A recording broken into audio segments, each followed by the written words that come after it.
Assalamualaikum warahmatullahi wabarakatuh. Pertemuan pertama ya, dengan mata kuliah manajemen perbankan. Perkenalkan, nama saya Ahmad Munadir yang saya akan jelaskan juga di slide ini ya. Jadi kita akan masuk ke sesi yang pertama terkait mengenal perbankan dan lembaga keuangan non bank di. Nah, sesi pertama. Terus yang kedua, saya akan menjelaskan tentang diri saya. Jadi saya Ahmad Munadir Amri, SE MBA. Jadi email saya, jadi kalau bisa dihubungi, bisa hubungi ke email ini ya, terkait hal-hal yang tertugas ya, tugas dan perkuliahan. Terus yang kuliah saya S1 di Prodi Akuntansi Universitas Muhammadiyah Yogyakarta, S2 Prodi Master Business of Administration Universitas Gadjah Mada. Terus kontrak perkuliahan, kehadiran 15%, tugas 15%, UTS 25%, UAS 35%, kuis dan tugas akhir 10%. Jadi aturan dari BAK, kehadiran kurang dari 50% tidak diperkenankan mengikuti UTS atau UAS. Nah, silabus yang akan kita bahas untuk 1 semester ke depannya. Yang pertama, mengenal perbankan dan lembaga keuangan bank, pertemuan hari ini ya. Terus yang kedua, mengenal perbankan di Indonesia. Ketiga, kegiatan perbankan. Yang keempat, manajemen dana bank. Yang kelima, manajemen kredit. Yang keenam, lembaga dan jasa penunjang perbankan. Yang ketujuh, manajemen sumber daya manusia di perbankan. Yang kedelapan, manajemen pemasaran perbankan. Yang kesembilan, laporan keuangan perbankan. Yang kesepuluh, kesehatan perbankan. Yang 11, rasio keuangan bank. Yang 12, kebijakan moneter dan perbankan. Yang ke-13, lembaga keuangan internasional. Nah, pertemuan yang ke-14 ini saya biasanya memang membuat tugas video presentasi ya. Video presentasi ini fungsinya ya pribadi ya, bersifat pribadi untuk saya tahu bagaimana pemahaman teman-teman mahasiswa semuanya dalam 1 semester ke depan, 1 semester ke belakang ya. Nah, kita masuk ke materi yang pertama terkait mengenal perbankan dan lembaga keuangan non bank. Jadi yang pertama, pengertian bank. Yang kedua, sejarah fungsi perbankan dan sejarah terbentuknya perbankan di Indonesia. Ketiga, lembaga keuangan bukan bank. Nah, pengertian bank saya mengacu pada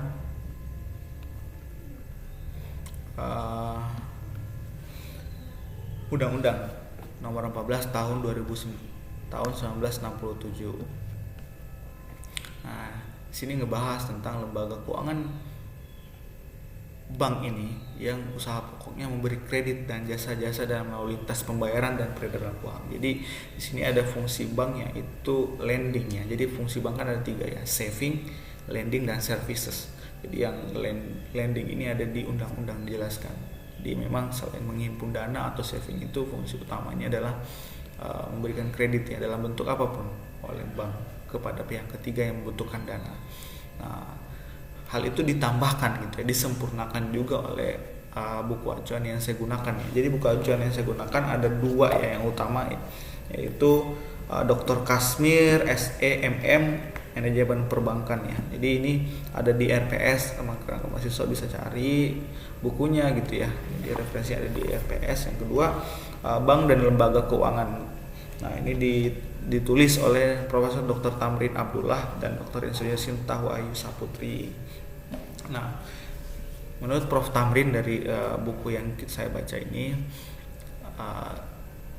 bank adalah suatu badan yang tugas utamanya menghimpun uang dan sebagai perantara untuk menyalurkan kredit kepada pihak ketiga. Jadi ada menghimpun dananya, ada fungsi savingnya di situ ya, dan ada fungsi lending ketika menyalurkan kepada pihak ketiga. Terus kita masuk ke sejarah perbankan. Ya, sejarah perbankan itu secara umum saya bagi 2 ya. Ada latar belakang terbentuknya, yang kedua sejarah perbankannya di Indonesia. Kalau secara terbentuknya ini dari zaman kerajaan, malah yang kerajaan ada di Nusantara ini, di Indonesia ini. Jadi waktu awal muncul bank ini munculnya dengan istilah jasa penukaran uang. Jadi kalau sekarang mungkin teman-teman mahasiswa mengenalnya dengan money changer. Nah, Ini dulu di zaman kerajaan dikenalnya dengan jasa penukaran uang untuk bank ini. Terus berkembang nitipin uang gitu. Nitipin uang kan sama dengan saving ya. Jadi udah muncul fungsi utamanya yaitu saving. Terus yang ketiga berkembang lagi jadi fungsi peminjaman uang. Jadi udah ada penitipan uang itu bisa sekarang menjadi saving dan peminjaman uangnya itu lendingnya. Terus sejarah singkat perbankannya di Indonesia ya. Jadi sebelum saya bagi dua nih, sebelum Perang Dunia Kedua dan setelah Perang Dunia Kedua. Jadi yang pertama sebelum Perang Dunia Kedua itu ada bank namanya The Java Bank. Ini ada bahasa, siapa tahu saya salah ya pronunciation-nya, rekan-rekan mahasiswa mungkin bisa benerin. Itu tahun 1827. Nah, ini cikal bakal dari Bank Sentral yang kita kenal dengan Bank Indonesia. Di tahun 1951 di masa kepemimpinan Soekarno ini dibuatlah Bank Sentral, yaitu Bank Indonesia. Terus yang kedua The Allgemeine Volkskrediet Bank, ini tahun 1934 di zaman Jepang diganti namanya Shomin Ginko. Terus di tahun awal kemerdekaan diganti nama gitu, namanya BRI. Terus yang ketiga The Postwar Bank 1919 ya, lebih tua lagi. Nah, kemudian tahun 68 diganti jadi Bank BTN. Nah, masa yang kedua itu setelah Perang Dunia Kedua, maka secara mandat dari Pak Presiden yang pertama Bung Karno tahun 1946 didirikanlah BNI yang fungsinya untuk perjuangan nasional untuk meningkatkan perekonomian waktu itu. Jadi bidang umum dan moneter, dan dari BNI ini muncul cikal bakal Banking Trading Corporation di Jawa Timur. Dan yang kedua BRI, jauh sebelum yang Perang Dunia Kedua ya, muncul BRI. Terus yang ketiga perbankan di daerah federal. Jadi daerah federal itu daerah-daerah yang di luar ini ya, jadi kayak Jawa Timur, terus Sulawesi itu kan federal ya di zaman awal-awal kemerdekaan. Nah, itu ada beberapa bank juga. Nah, FYI for information di salah satu daerah yang di Jawa Timur itu ada salah satu bank cikal bakal dari Bank BCA yang kita kenal dengan Bank Sentral Asia saat ini. Terus selanjutnya lembaga keuangan di Indonesia. Jadi lembaga keuangan di Indonesia itu ada lembaga keuangan bukan bank dan lembaga perbankan. Nah, kalau lembaga keuangan bukan bank ada 6 ya, yaitu yang pertama lembaga pembiayaan, terus yang kedua perusahaan perasuransian, 3 dana pensiun, yang 4 perusahaan efek, yang kelima leasing atau sewa guna usaha, yang keenam pegadaian. Kita bahas sedikit ya tentang lembaga pembiayaan. Lembaga pembiayaan mungkin teman-teman sendiri udah mulai nggak asing ya. Jadi zaman dulu kan sekarang mungkin terkenalnya P2P lending. Jadi ya kayak home credit dan lain-lain ya, kayak Kredivo, bahkan yang sejenis beberapa marketplace kan punya pay later. Nah, itu juga termasuk lembaga pembiayaan. Jadi kayak Shopee Pay Later, terus GoPay Pay Later dan lain-lainnya. Terus yang kedua perusahaan perasuransian. Asuransi ini banyak. Jadi asuransi jiwa, asuransi umum ya. Asuransi umum itu kendaraan, general insurance, ada kendaraan dan lain-lain. Asuransi jiwa ya yang umum yang kenal teman-teman kenal. Ada yang private insurance, ada corporate insurance. Bahkan BPJS juga masuk ke asuransi. Terus yang ketiga dana pensiun. Nah, dana pensiun itu terkenalnya kalau di Indonesia Jiwasraya ya, dan beberapa asuransi swasta juga rata-rata juga pada punya dana pensiun. Yang keempat perusahaan efek, jadi bursa efek ini ya, bursa. Terus yang selanjutnya sekuritas. Nah, itu masuk perusahaan efek, banyak sekuritas yang rekan-rekan masuk tahu kayak Indo Premier dan lain-lainnya. Terus yang selanjutnya leasing. Nah, leasing ini secara definisi masuknya ke sewa guna usaha. Jadi rekan-rekan teman-teman mahasiswa harus bisa membedakan ya, leasing yang pembiayaan yang teman-teman ingat gitu ya, dan yang masuk ke lembaga keuangan bukan bank yang leasing di sini. Nah, leasing di sini itu sewa guna usaha. Jadi kalau teman-teman biasa melihat sebuah perusahaan menyewa mobil, ya kan, menyewa lift gitu kadang-kadang ya, dan beberapa kayak alat berat ya kalau perusahaan pertambangan, nah itu masuknya leasing, sewa guna usaha. Jadi perusahaan ini juga diawasi gitu. Nah, yang keenam pegadaian kan ada yang swasta, ada yang nasional, ada yang negara gitu ya. Nah, semua lembaga keuangan bukan bank ini diawasi oleh otoritas jasa keuangan.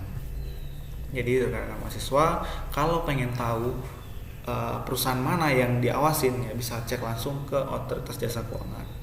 Terus yang kedua lembaga perbankan. Ya, jadi lembaga perbankan dibagi 3 nih. Ada bank umum, ya yang umumnya ya kayak BNI, Mandiri, terus BCA, BTN itu bank umum maksudnya. Terus yang kedua bank perekonomian rakyat BPR ya. Di mungkin ada banyak BPR yang teman-teman bisa lihat di sekitar, ada Patriot, misalnya HIK Cibitung dan lain-lain gitu kalau di Bekasi. Yang ketiga bank sentral. Bank sentral itu Bank Indonesia. Nah, nomor poin 1 dan poin 2 ini diawasi oleh Bank Indonesia. Jadi rekan-rekan mahasiswa ini pasti kalau pengen tahu itu banknya benar-benar diawasi, bisa cek juga di Bank Indonesia. Selanjutnya kita masuk ke lembaga keuangan di Indonesia, lembaga perbankan ya. Jadi saya buat dua fase juga, 2 masa lagi nih, berdasarkan fungsinya tahun 67 dan berdasarkan jenisnya tahun 92. Jadi yang pertama bank sentral berdasarkan fungsinya tahun 67 ya. Jadi yang pertama bank sentral, yang kedua bank umum, yang ketiga bank tabungan, yang keempat bank pasar, yang kelima bank desa, yang keenam bank pegawai dan lain-lainnya. Nah, berkembangnya fungsi tahun ke tahun, masa ke masa gitu. Maka tahun 92 berubah gitu. Jadi hanya 3. Yang pertama bank umum, yang kedua bank perkreditan rakyat itu BPR, yang ketiga bank sentral.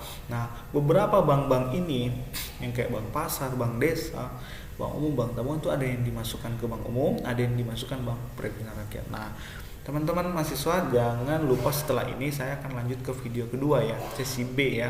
Jadi setelah ini kita akan mengupas lagi mana aja sih bank-bank yang ada di sini yang masuk ke bank-bank yang pada tahun 92 ini ya, dibentuknya ini ya. Nah, sampai jumpa di video kedua ya. Bisa lihat di channel YouTube saya. Terima kasih.